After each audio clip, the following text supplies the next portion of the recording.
already know who you are. And you? What is your name, ma'am? Okay. And where do you come from? UK. Okay. And you are? My name is Angelina. I come from Kenya. Oh. That's where I'm going in September. It's interesting how much, we used to wonder weather in Kenya is it's wonderful. Sorry? Others.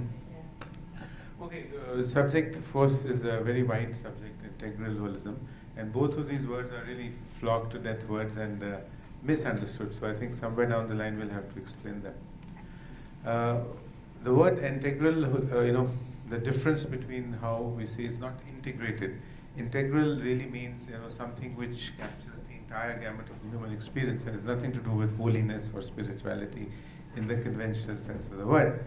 And holism, of course, is the same meaning really. And integration, as opposed to integral. Integration usually means that you put together a combination of things in an eclectic manner, put them in a basket and dispense. That is in integration. Integral really means something which has a common denominator and it is put together on a consciousness perspective. So what we are talking about is a new model of integral health which I have put together. Some part is of course plagiarized and some part is my own 30 years of experience as a medical professional. So today, it's a long journey, and before we make this journey, we always like to make a profound acknowledgement that we are interested in wholeness, we are interested in authentic health and happiness so that we can live our life with peace, passion, purpose, intimacy and joy. But, we've had enough of conventional medicine, and we're all part of it and you know what all it is about. So we need to have a real transformation or what we call a transmutation, which we call a holistic evolutionary, a complete integral shift in our being where we really want it, we want it from our inner being, only then this thing will happen.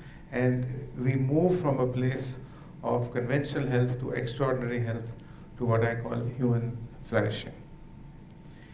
Why did we do this before? Actually we got so used to, we got used to suffering. We've got used to distress. The usual doctors, the usual, so many people, who are hawking their wares. No offense meant to anybody who's practicing this therapy, but there is so many of people who are just hawking their wares, and alternative medicine. And commercialized seminars, self-help books, nothing seems to really. And also we've got used to finding happiness outside of ourselves. Power, privilege, position, sex, money, all that. So what do? We've got everything. We live in a place, in a state of technological empowerment. We've got a discriminating mind among all of us. We are financially more or less secure. We've got teachers and we've got spiritual guides. And yet we feel that reaching somewhere is a fantasy meant for somebody else or another new age type of thing. And normally I think all of us have been through a situation where we get this little glimpse of what I call a peak experience. And that peak experience usually comes in intimate moments, in a musical symphony, in communion with nature, reading somewhere.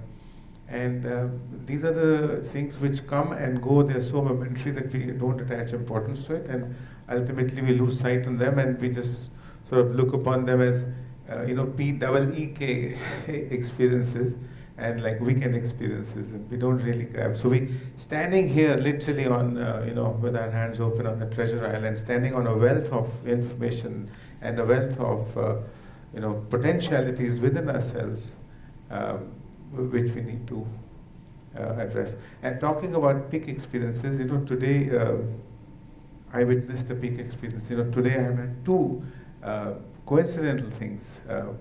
I'm basically a doctor and an intensive care specialist. But in my mind, I practice the other sort of medicine. And then this morning, there was a peak experience. One of my partners who was here to show you some aspects of chakra healing and certain breathing experiences got an arrhythmia. And it was at 5:30 in the morning. And there was something in me which told me that I'm going to do the right thing. And I was talking to the doctors on the phone. There were people who were telling me, you're not present here, and how are you making all these decisions? But I just stood my ground. I went there, and there's a particular rhythmia which you have to just touch here, and it became all right. And unfortunately, that lady is not going to be here today, but I'll make up for that. So, would anybody like to tell us something about anybody here had a peak experience of this nature? Anybody? A peak experience where you feel there is a knowing that this is going to work, or something which has transported you temporarily to some other place. No. Okay. Sounds like No, that's it. But once you see, imagine having it all the time. Imagine living your life in a peak experience. That is what we need to do. Anyway, as I said, I'm a practicing doctor, and my medicine knowledge came as a legacy of my family. And after my higher studies, I came to practice in Delhi, and I had my share of failures, successes, and miracles. And sooner or later, I realized that this conventional medicine, is I got a bit disillusioned with it because, I felt there's just some set of theories put together. What happened is that every other day we used to see people who were riddled with illnesses would survive, and people with minor illnesses didn't survive. Why do some drugs act differently on some people? It intrigued my mind. What do we do when, euthanasia is an answer? How do I handle people who want alternative systems of medicine, interspersed within what I'm trying to do? What is the how do I treat purposeless and meaningless in life? So I really got into a feeling that there is something more in this human organism, a soul principle or a vital principle, which is actually creating and governing the human body, and taking care of all the systems of defense, repair, assimilation, which is beyond this. And does this core factor actually determine the susceptibility to disease and how each drug reacts to it? And is disease a failure of the soul principle to function? And certainly there is a soul principle, and until we delve with the more deeper side of disease, the causes remain unknown and remain chronic. Is there a soul? I have witnessed many near-death experiences, which tells me yes, there is a soul. Do you all believe in God? No? No, that's all right. You do believe in the universal energy, though. Yeah, that's fine. But I'll tell you some new, and this is an incident which happened yesterday. That's what I'm saying. I've had two coincidences in the last thing. Yesterday, a man caught hold of me and said, hello. I sort of recognized him, but it was 30 years back where this man had a cardiac arrest, and we managed to revive him. He had a wife, and she was 9 months pregnant. And when he woke up, I've had which is another subject, a group of at least 15 episodes which I can record. And all these near-death experiences have been exactly the same. And this guy tells me about his brother who was not in the same town, that please ask him to do this and to do that. And he talked to his unborn daughter. And I met both of them here yesterday, 30 years back. It's a really, wow experience. And in fact, that's what I'm trying to say, that in these 2 days I've had 2 episodes of these peak experiences. Anyway, all these things that happened, led me to study, different systems of alternative medicine. Not enough to practice them, but enough to understand them and put them together. And at times we are living in a time when we are so obsessed with technology, and we've invested so much in medical technology that we have forgotten this technology of our inner healing. And market forces are literally pressing on something that there's a void left by mainstream medicine. Somewhere it has to be covered. And so many different chaotic therapies have come out. They may be chaotic, but it has really helped in putting together something. So the concept of integral holism came, which means it's not just an absence of disease, but happiness, joyful relationships, comfortable work, and being at peace with all your, social, ecological thing. But poured in the funnel of our physically oriented culture, it comes as seminars, weight loss, massages, all delivered by therapists who working in the constraints of their narrow speciality. And rather than putting the focus on body and mind, which is essential for this holistic philosophy, the whole thing has got lost in its commercialization. So we have a lot of eclectic healers hawking their wares like crafty lawyers, highlighting their successes and, hiding their failures under the carpet. And the other problem, but literally, Nietzsche, you know Nietzsche? One of the philosophers, Nietzsche? Nietzsche, many years back, he came up and announced God is dead, I'm not pronouncing God is dead, but I am pronouncing that the holistic movement has failed. And why has it failed? Because, we have so much of these commercialized seminars and we depend upon these self-help things. There is a conflict and a mismatch between the conventional doctor and the alternative doctor.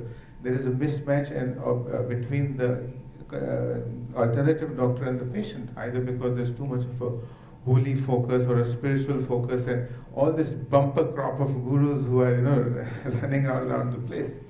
And the final mismatch is actually in the patient system mismatch, because for a system, if you're dealing with a different system of healing, you have to live by the traditions, the values, the habits, and the lifestyle of the truth which has made the system. You can't say that I'm going to get treatment with some Ayurvedic things and live a life which is completely different from the Ayurvedic way of life. And that's the other reason why we are not getting ourselves healed, because something will happen, some little effect will happen, but it's not going to be the real thing.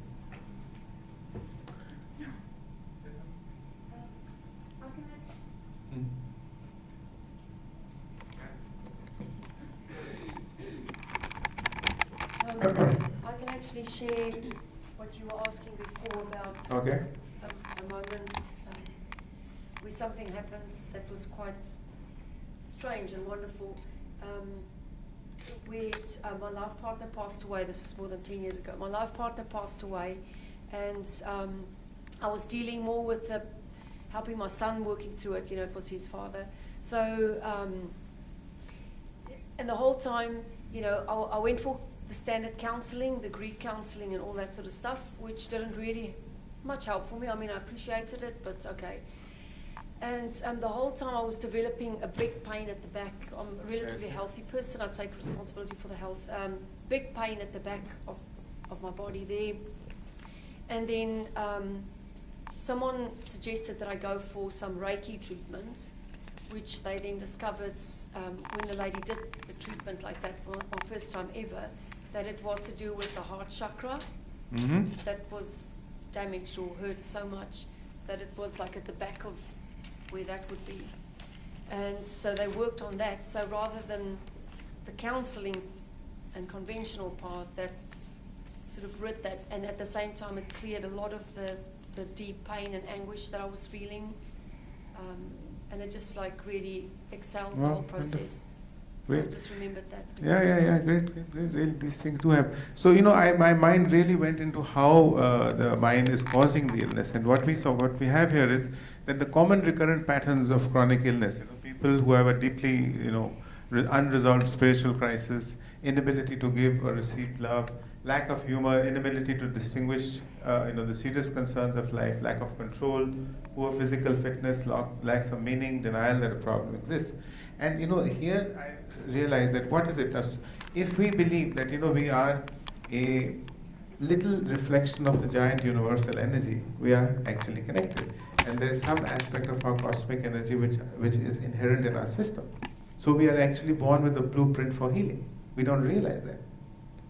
So it really means that, every thought that crosses our mind, every belief that we nurture, every memory that we cling on to gets encoded in our cellular tissue.